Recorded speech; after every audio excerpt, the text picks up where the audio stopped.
Tonight, we're going to be diving into a figure that is arguably one of the most recognized and feared in all of Korean folklore. She is often described as the Cheonyeo Gwishin. This is one of the oldest and most deeply rooted concepts in Korean culture, and at the end of this episode, I'm going to break down the cultural history and meaning behind this spirit, especially the idea of Han.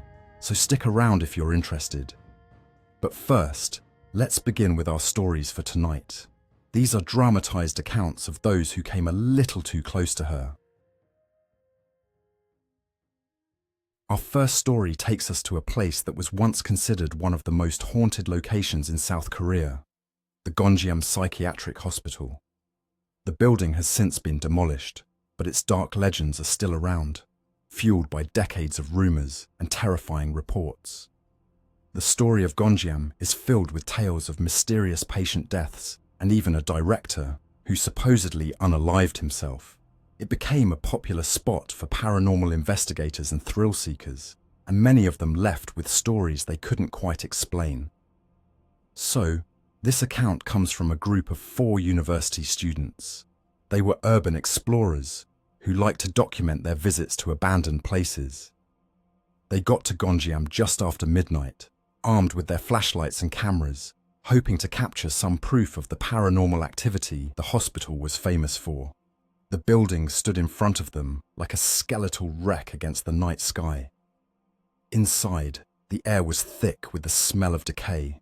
They moved carefully through the first floor, their flashlight beams cutting through the darkness, showing overturned gurneys and scattered medical records. The silence was heavy, broken only by the sound of broken glass under their shoes. It was on the 3rd floor that things started to change. One of the students, a guy we'll call Min Jun, suddenly stopped.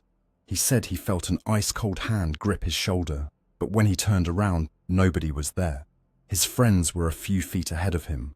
They laughed it off, assuming he was just nervous, but the mood had definitely shifted. An undeniable feeling of being watched just settled over all of them. As they kept going down the hallway, they started to hear it, a faint whisper that seemed to come from the walls themselves. They couldn't make out any words, but the sound was filled with a deep sadness. They followed the noise towards what they later found out was the intensive care unit. The whispers grew into soft, mournful sobs. Peering into one of the rooms, they saw a figure standing in the far corner with her back to them, her body shaking with silent cries. She was wearing what looked like a tattered white gown, and her long black hair hung down her back. Thinking it might be another explorer, one of the students called out, "Hello? Are you okay?" The sobbing stopped. Instantly, the silence that followed was somehow more terrifying than the crying had been. The figure stood completely still for a long moment. Then very slowly, she began to turn. Her head rotated with this unnatural jerking motion, like a broken doll. The students' flashlights were trembling. They couldn't see her face. It was completely hidden by her long, dark hair. But they didn't need to. An aura of pure malice radiated from the figure. And that's when they ran. They didn't stop until they were back in their car, speeding away from the hospital, with the sound of a woman's heartbroken, rage-filled scream chasing them into the night. They never went back. Schools, especially after dark, can have a unique kind of emptiness. The echoes of the daytime are gone, replaced by a stillness where every little sound seems amplified. It's in these quiet, lonely hours that our second encounter happens, a story that's told as a cautionary tale in many older Korean schools. The person in this story is a high school student we'll call Soo-jin. It was exam season, and Soo-jin, who was a really diligent student, was staying late at the school's study hall. One by one, the other students packed up and left, until it was just her and a single security guard left in the whole building. The study hall was on the 2nd floor. Around 11 p.m., Soo-jin decided to use the restroom at the end of the hall. The hallway was long and dimly lit, with fluorescent lights that would flicker and hum. As she walked, she felt a sudden chill. as if a window had been opened, but she knew they were all sealed shut. When she got to the restroom, she pushed the door open and stopped. Standing in front of the mirror was another girl, brushing her long black hair. Soojin didn't recognize her. The girl was wearing an old-fashioned white dress, not their school uniform. Confused, Soojin just assumed she was a student from a different class. "Studying late too?" Soojin asked, trying to be friendly. The girl didn't answer. She just kept brushing her hair with these slow, methodical strokes, her back still to Soojin. A little unnerved, Soojin quickly used one of the stalls. When she came out to wash her hands, the girl was still there, in the exact same spot, just brushing her hair. Her face was completely hidden behind a curtain of black hair. Soojin washed her hands, nervously looking at the girl's reflection in the mirror. She could only see the back of her head. "I'm heading back," Soojin said, her voice barely a whisper. "Good luck with your studies." As Soojin turned to leave, the brushing stopped. In the silence, she heard a soft, whispery voice say, "Why should you live what I was denied?" Soojin's blood ran cold. She took one last glance back at the mirror. The girl was gone, but her reflection was still there, slowly turning to face forward. In the mirror, Soojin saw a horrifyingly pale face, eyes that were just black, empty pits of sorrow. A silent scream was frozen on the ghost's face. Soojin didn't wait to see any more. She fled, her own scream echoing through the empty school. She never stayed late at school again. The settings of these first two stories, an abandoned hospital and an empty school, aren't a coincidence. They are common haunting grounds for the Cheonyeo Gwishin.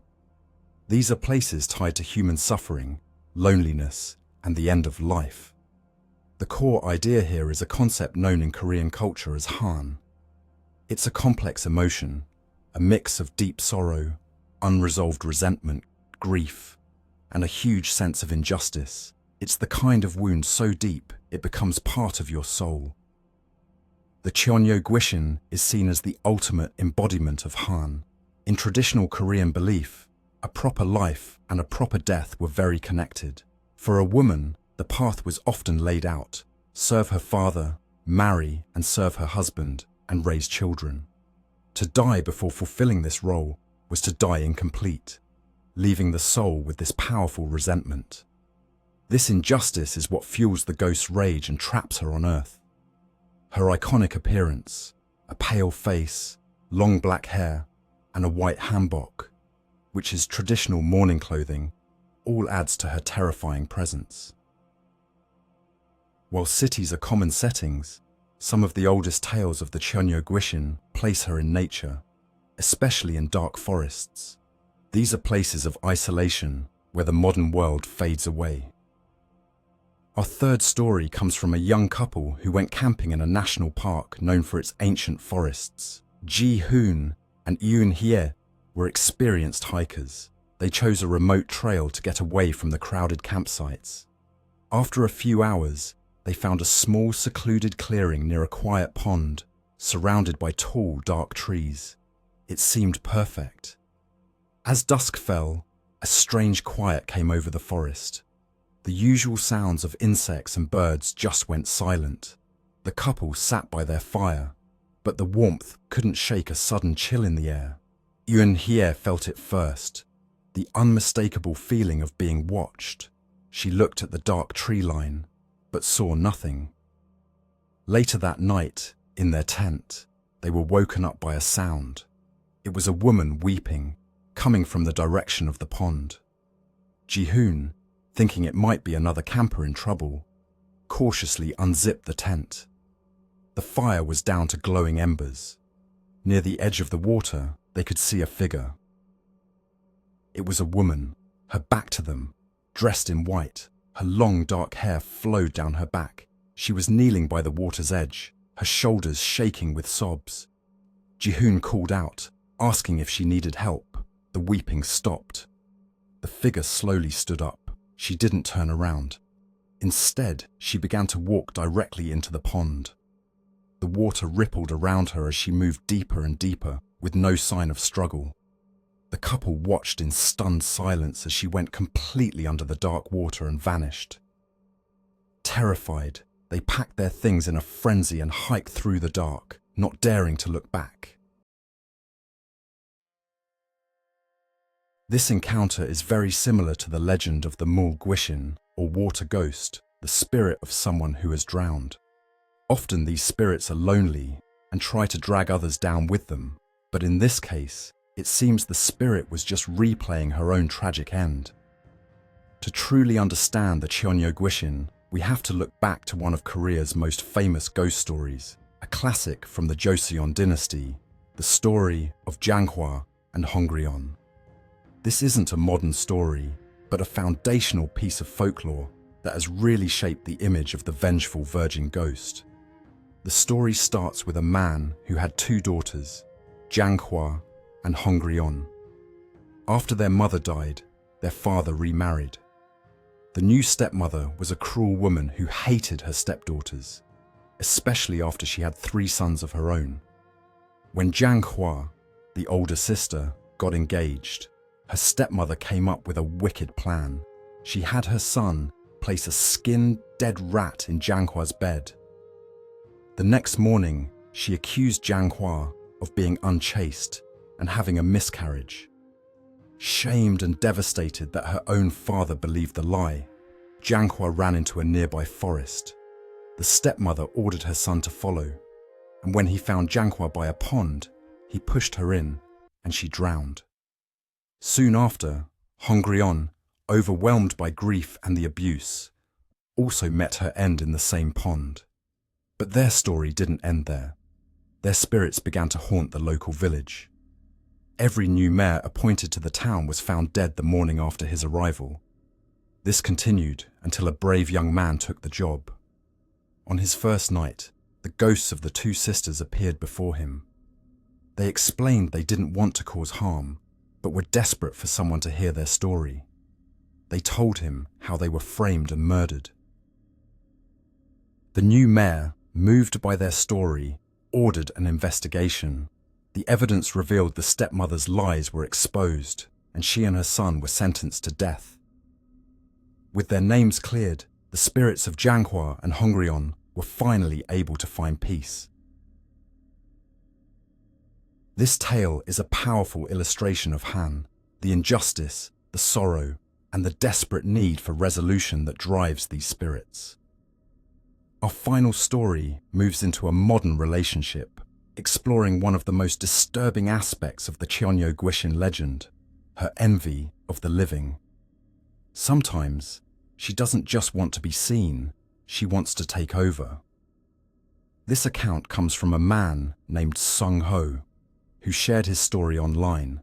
He and his girlfriend, Yuna, were deeply in love. One weekend, they took a trip to a coastal town. While there, they visited an old, abandoned shrine on a cliff overlooking the sea. Local legend said it was dedicated to a young woman who had thrown herself from the cliffs centuries ago after her lover was lost at sea just days before their wedding. It was a sad story, but they didn't think much of it. In the weeks after their trip, Yuna started to change. At first, it was small things.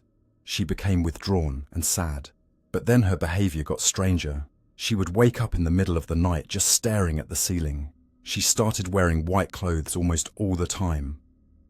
One evening, she looked at him and asked, "Do you truly love me? Would you die for me?" The question was so out of character and delivered with such a chilling seriousness that Sung Ho was speechless. The breaking point came a week later. Sung Ho came home to find Yuna sitting in their dark living room. The air was frigid. She was humming a strange, sorrowful tune. When he turned on the light, he saw that her face was unnaturally pale. "I miss the sea," she said, her voice sounding distant, almost layered. "He promised he would come back for me." Sung Ho felt a wave of terror. This wasn't his Yuna. He remembered the legend from the shrine. In a panic, he started pleading with whatever was in his apartment to leave her alone. "Why should she have you when I have no one?" The voice coming from Yuna replied, full of loneliness and rage. "I deserve a life. I deserve to be loved. Desperate, Sung-ho contacted his grandmother, who was a follower of traditional beliefs. She told him to find a shaman. The shaman performed a gut, which is a complex ritual to appease and banish a restless spirit. During the ritual, the shaman communicated with the possessing entity, the Cheonyeo Gwishin from the cliffs, who had latched onto Yuna out of envy. After the ritual, the spirit was finally expelled. Yuna collapsed, with no memory of the past few weeks. Their relationship was strained, but they slowly recovered. But Sung-ho never forgot the cold, resentful eyes that stared back at him from his girlfriend's face. A reminder that some ghosts don't just want to haunt you, they want to become you. The legend of the Cheonyeo Gwishin has endured for centuries, and yet her shadow has never faded. She is not bound to a single place or a single tale. She waits wherever grief lingers, wherever promises are broken, wherever lives end before their time. Some say she is a spirit lost to sorrow. Others believe she is something older, a force that feeds on the despair of those who cross her path. To many, she is not merely a ghost. She is a reminder that some wounds never heal and some spirits never rest. And if you should find yourself walking alone through silent corridors or along the edge of a darkened forest, take care, for in the quiet, you may hear her weeping, and by then, it may already be too late.